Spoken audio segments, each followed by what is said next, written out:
Now, if there's one thing I want to leave with you, I want you to just give me a few minutes of your time and listen carefully. This is for you.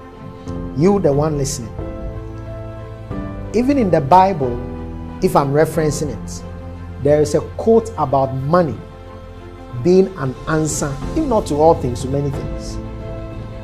It is not enough for the continent of Africa to claim independence if we cannot claim financial independence.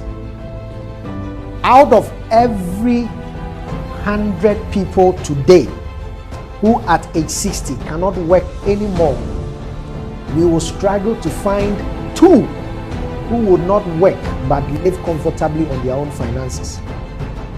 So it is instructive to know that getting your degrees and your certificates and titles is great, but it's not good enough. You have to understand money in itself. And there's no course anywhere that talks about money as something you make, you manage, and you multiply. Now, money is a currency, as we call it. Now, currency comes from a word that interprets to mean current. And if you know about current is a flow of a path. So money moves all around the world from one point to another. And it is hiding in a place where it begins the flow of movement. One of those places is in problems. So money exchanges hands whenever it identifies a problem that has a solution. So money hides in problems. Now, if you are talking about Africa, then I think there is no continent that has a number of problems more than us. So if Africa can say we have problems, then I'm telling you that is one of the greatest sources of money. And it flows. The next place you have to identify money is so I've talked about problem. The next one is products. So if you identify a problem and you can find a product or a service that is an answer to that problem, again, money changes and flows. Then the last one is people. Africa can claim about 1.something billion people. So money hides in people, money hides in problems, money hides in products. If we can pick these 3 things, money would move from all the problems we have identified in Africa with solutions embedded in them as products, and they will move into the continent of Africa. But for you to benefit from it, you must be financially literate. You must know that the rate of interest on holding money is 0.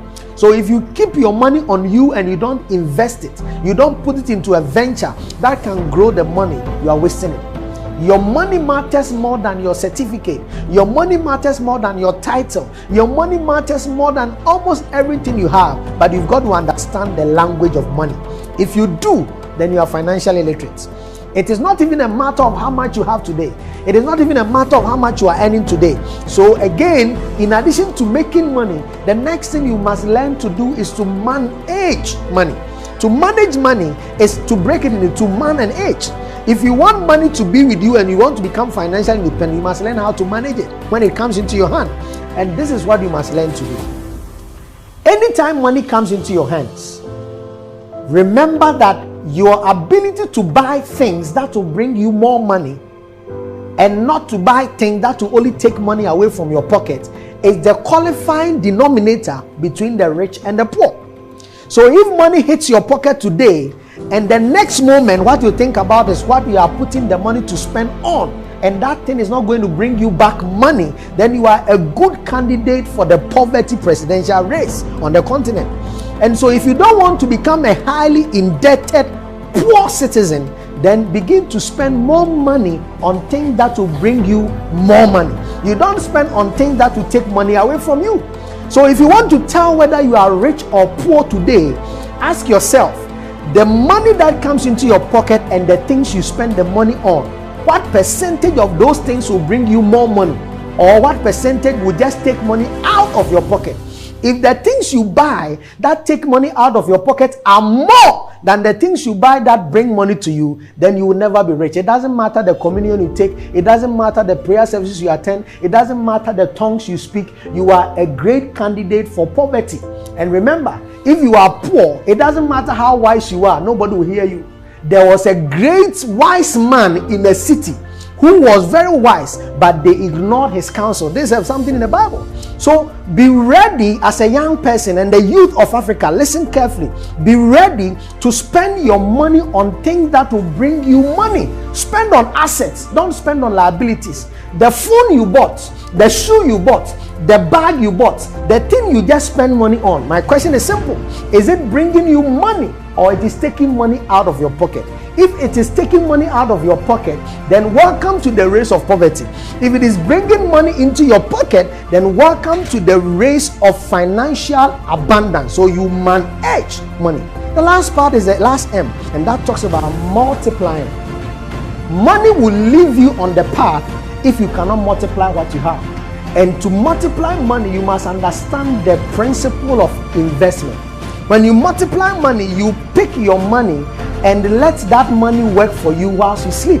So whilst you are working for money, your money also works for you, and you multiply money. And you can do that through business, you can do that through financial instruments, you can do that through many channels, so that at the end of the month, when you get your salary from whoever is employing you, your money would have gone to the bank and had also worked and would have given you some interest. If you don't do that in Africa, remember the rate of interest on holding your money is 0. It means that if you hold your money today and you don't let it work for you, the value on the money is eaten away by inflation and you miss out.